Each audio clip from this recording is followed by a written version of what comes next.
Hey there, YouTube. Do you like jokes? I like jokes. You know what's a really funny joke? The Golden Globes. And do you know why I say that?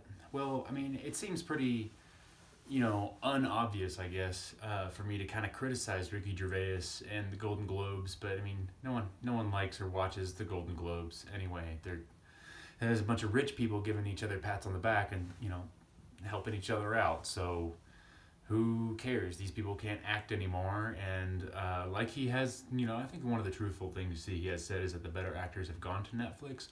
I don't watch TV. I don't even have Netflix anymore. I don't go to the movies unless there's something I really want to see.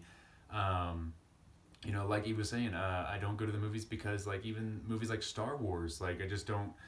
It's so commercialized and it's not true to the story anymore. It's just everything all is all PC correct and all that, and I just want Star Wars. I don't want to have to give roles to all 16 billion different people here on the planet just to make sure that everyone's happy with it. You're always going to disappoint somebody, so you can't ever make everyone happy. You might as well make a good movie, for those that will enjoy it, the actual Star Wars fans, that sort of thing. So my going back to my critique to Ricky Gervais and the Golden Globes, his beginning speech there. I mean, you got to think about it. He had a lot of things to say that would shock, Hollywood, and everyone was shocked, and a whole room of actors and actresses were shocked at the jokes that Ricky Gervais was telling, and that kind of made me think, like, is this just controlled opposition? Is this just a way for the rich people to hear about the terrible things that they've done, and just to laugh about it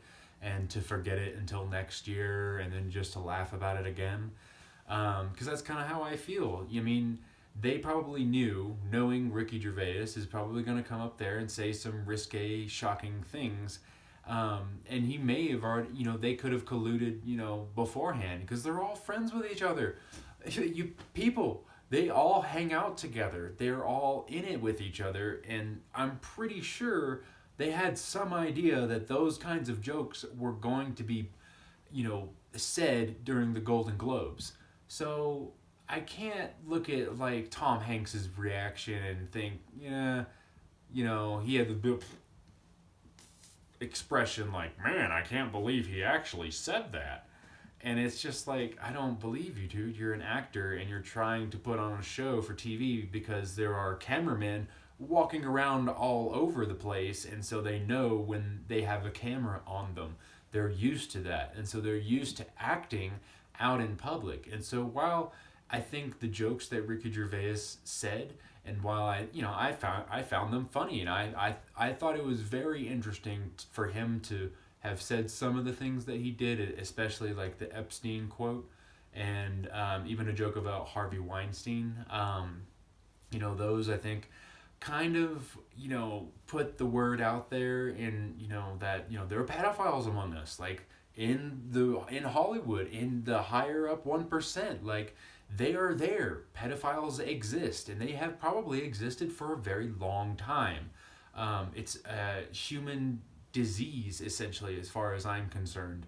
And it's just, when you're surrounded by that, like, all your friends are into the same thing, and you all, like, ride the Lolita Express together and get on the plane with Bill Clinton and Epstein and Ghislaine Maxwell and start going off to different part in Africa, where they were recently found some pictures surfaced of it was Kevin Spacey and Bill Clinton and Ghislaine Maxwell and Jeffrey Epstein and who was Chris Tucker. That's who else it was. Those were, I think, the five people that I had seen, 5 or 6 people I had seen recently that had surfaced photos of one of the Lolita Express trips. And so, I mean, look at these people. They're actors, they're actresses, they're in movies, and so of course they're going to show you that they're shocked. Oh my God!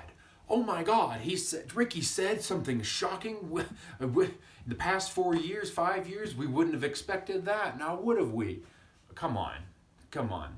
And like he was saying, like, yeah, I think for Kevin Hart to have lost the role for saying some offensive things on Twitter, and then and looking at him like, yeah, of course he's offensive, and that when Kevin Hart lost the job last year, I was kind of like, really, really? You for that? Like, it seems like nothing. But maybe Ricky is right.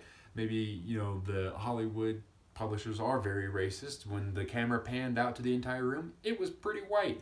Coming from a white dude myself, like, that's pretty white. So, I like talking. Some of my best friends are black and Hispanic and Latino or whatever and Asian. And it's come on, like, have some more people around. Just hang out, have friends. It's not like anyone's taking over the world or anything. Just. But you just really got to look at the situation and look at Ricky and what he's saying to these people. Like, it sounds like a joke, but is it really?